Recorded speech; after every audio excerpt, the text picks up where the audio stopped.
Seguimos en Radio Nacional, en Apuesta Nacional, aquí en los estudios que tiene la radio pública, en el centro de la ciudad de Buenos Aires. Y vamos a presentar la segunda parte de la entrevista que le hicimos al diputado Leonardo Grosso. Nico.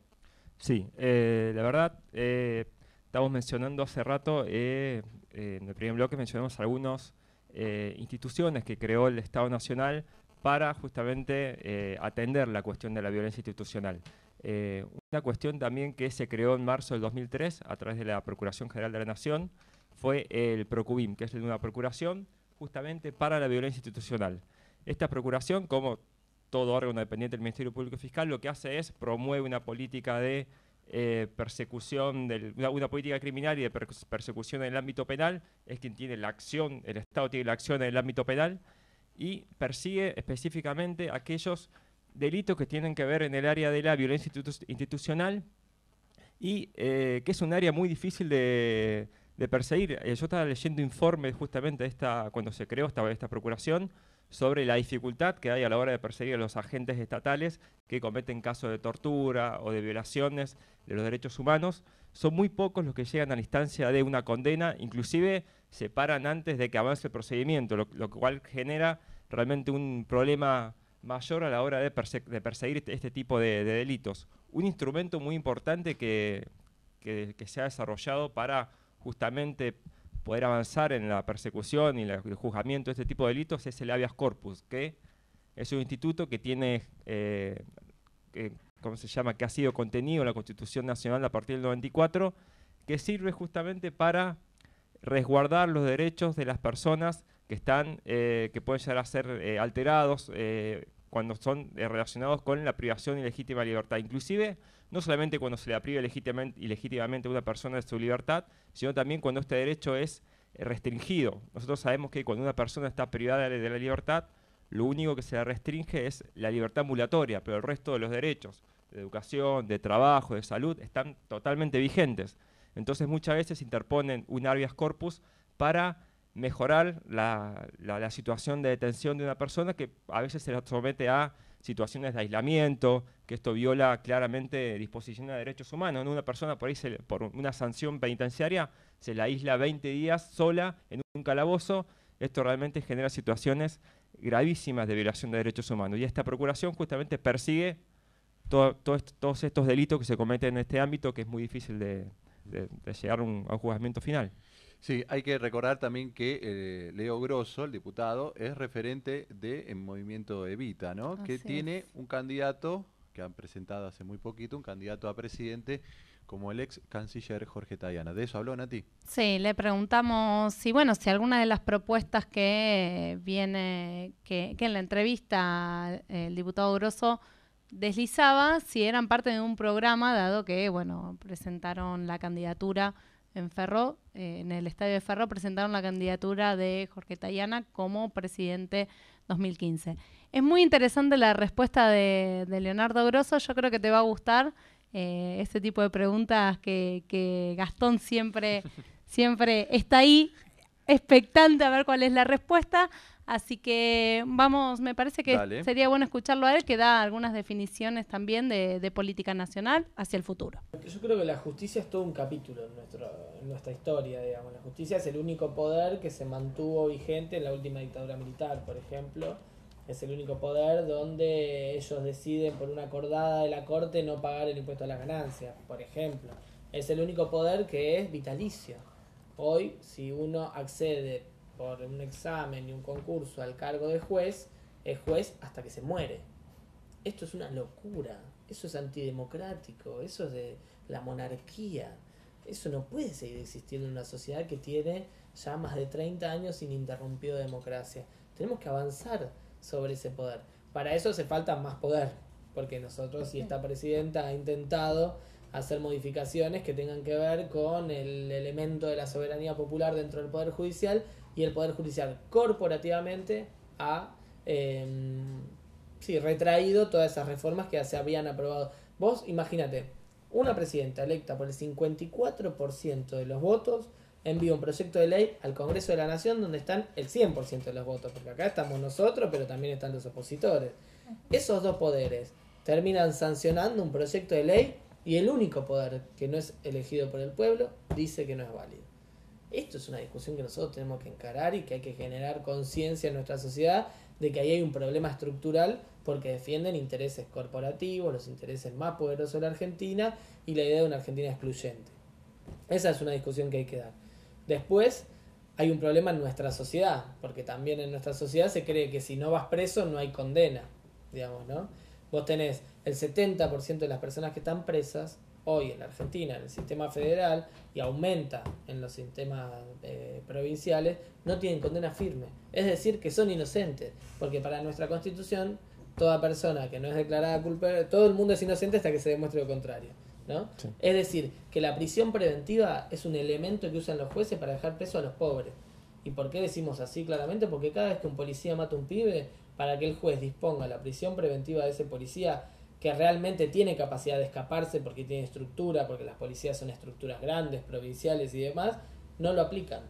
Lo aplican cuando es un pibe pobre, que yo tengo un ejemplo que es muy fuerte, que es 3 chicos y 2 chicas van a un boliche, menores de edad algunos de los chicos y algunas de las chicas, entran al boliche igual, nadie les pide documentos, salen del boliche, se agarran los chicos, se agarran a piñas con otros pibes de ahí, no sé por qué, y en la golpiza uno de los pibes se queda con la gorrita de su adversario y otro se queda con una campera de su adversario. Termina medio la pelea, llega un patrullero, los pibes se van corriendo y se abrazan a las chicas que habían salido con ellas a la noche como para disimular que no estaban haciendo nada. La policía los agarra a los pibes y los mete a todos presos, a los 5, 3 varones y 2 mujeres. La causa es robo en poblado y en banda. Como uno de los pibes era menor, agravado por participación de menores. Eso es lo mismo que tener una banda narco que manda a menores a robar. Los pibes están presos, digamos, y las pibas estuvieron presas 2 años. Prisión preventiva.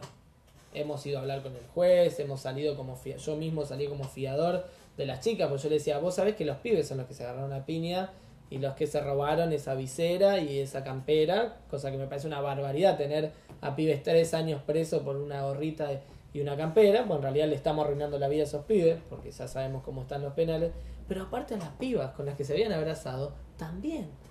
Y el juez sabía muy bien que su investigación iba a terminar concluyendo que esas pibas eran inocentes y que los pibes y que había sido una riña. Pero por las dudas fue robo en poblado y en banda agravado por participación de menores. Estamos hablando de que la justicia, cuando ve a un pobre, cuando ve a un pibe que vive en una situación de extrema pobreza, donde ya ha sido vulnerado, porque no son vulnerables, son vulnerados por el sistema, que es distinto, ¿no? Nadie nace vulnerable, uno lo hacen, digamos, en todo caso. Esto es el problema, digamos, ¿no? Esa disposición de la justicia, más nuestra sociedad que cree que la cárcel es la única solución, lo único que genera en realidad es más pobreza, más exclusión y una escuela delincuencial en realidad, porque no digo que los que salen de la cárcel son ladrones por estar en la cárcel, ni mucho menos, pero la verdad es que ¿qué camino le dejas a ese pibe? Después, ¿qué oportunidad le diste vos como sociedad? Vos como sociedad destruiste el aparato productivo, dejaste a su abuelo sin trabajo, a sus padres sin trabajo, a su madre desocupada, al pibe en la esquina, lo agarrás con la policía, lo matás a piña, le podés ser seguro que le mataste a algún amigo y encima lo agarrás preso. ¿Qué oportunidad le diste vos al pibe? Digamos, ¿no? ¿Cómo logramos que nuestra sociedad se ponga de ese lado? ¿No? Me parece que es sencillo, hay que ir a una cárcel. A ver si vos ves a los grandes narcotraficantes, a ver si vos ves a los que desfoltearon el Estado mismo, ni Cavallo, ni Menem, ni De la Rúa están presos en Argentina. Están presos los pibes pobres. Vos vas a un penal federal y ves 50 adultos mayores, que son los genocidas que están presos por la política de derechos humanos de este gobierno, y 400 pibes jóvenes que están presos por este sistema judicial que criminaliza a un sector de la sociedad. Para ir cerrando, Leonardo, acaban de hacer el lanzamiento en un masivo acto en Ferro de Tayana para presidente 2015. ¿Cómo piensan plasmar todas estas propuestas que a lo largo de la entrevista nos fuiste contando en un programa de gobierno? Bueno, en primera instancia estamos muy contentos, digamos, con ese acto. Sí, ha sido un gran acto en la cancha de Ferro. Ha sido un día lindo, por suerte. Todo anunciaba lluvia, pero nada de eso sucedió. Fue un día peronista. Había un sol bien grande, digo. Y la verdad es que para nosotros es importante. Después, lo que nosotros decimos es, esta es la propuesta que hace el movimiento Evita y algunos otros sectores, el peronismo, otras organizaciones sociales, organizaciones de trabajadores, de cara a la interna del Frente para la Victoria del año que viene. Nosotros estamos seguros que, lo decía Emilio Pérsico el otro día, que el apellido del próximo presidente es Frente para la Victoria, digamos, ¿no? Y en ese sentido, lo que decidimos fue hacer un aporte para ir construyendo sustancia, masa crítica que nos permita que la próxima elección no sea la discusión de las camaritas de seguridad, de la baja de la edad de imputabilidad o de la ola de colores, digamos, ¿no? Lo que nosotros queremos es que se discuta política, que se discuta cómo seguimos caminando este proyecto. Hay una cosa que para mí es el gen, digamos, del kirchnerismo y que tiene que ver con esta idea de que el proyecto avanza si se profundiza. Avanzar y profundizar son parte de una misma combinación. Néstor Kirchner significaba eso, Cristina Kirchner significa eso. Cada vez que se planteó una adversidad, este gobierno dijo vamos por más. ¿Por qué? Porque es la única manera de mantener un movimiento que pretende transformar la Argentina, planteando más y más y más transformaciones. Nosotros decimos, hemos escrito un tomo en la historia de la Argentina, tenemos que hacer el tomo 2, lo dice Tayana todo el tiempo. Y para eso hay que pensar. El aporte tiene que ver con discutir ideas, con poder meter a los candidatos a decir, bueno, hemos avanzado en la integración regional muchísimo en estos años, como nunca quizás en la historia de la patria grande. Bueno, ¿cuáles son las 2 o 3 ideas que podemos tirar para seguir profundizando eso? Nosotros decimos el Banco de Desarrollo del Sur, nosotros decimos obras de infraestructura que conecten a nuestros países, nosotros decimos lo que dice Cristina, que es la ecuación energética, digamos, ¿no? El gran gasoducto, esa foto de Néstor y Chávez sacando el gasoducto en nuestra patria grande, tenemos que avanzar sobre eso. Nosotros decimos que otro eje tiene que ver con el trabajo y la producción. En la Argentina se han creado 6 millones de puestos de empleo en estos últimos 11 años, eso es inmenso, eso es fantástico, pero también hay mucho trabajo no registrado y también hay muchos trabajadores que no tienen los mismos derechos que los trabajadores registrados, que son los trabajadores de la economía popular. Bueno, tenemos que crear un Ministerio de la Economía Popular que nos permita abordar la posibilidad de que los trabajadores que no tienen patrón ni fábrica, que son millones en Argentina, son los que trabajan por cuenta propia, que son los que venden en la calle, los vendedores ambulantes, que son los cartoneros, que son los productores de artesanía. Todos esos trabajadores tienen que tener los mismos derechos que los trabajadores que están con patrón y que están en una fábrica. Entonces, para eso hay que crear un ministerio específico. Creemos en la producción y el desarrollo. Nosotros creemos que hay que generar un banco de desarrollo local, digamos, ¿no? Un banco nacional de desarrollo productivo.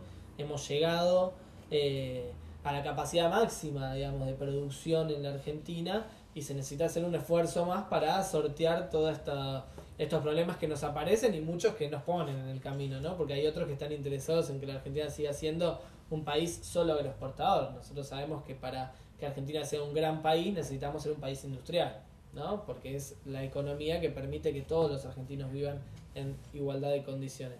Bueno, para eso nosotros creemos que hay que ir pensando cómo se podría desarrollar, de dónde saldrían los fondos, la creación de un Banco de Desarrollo Nacional.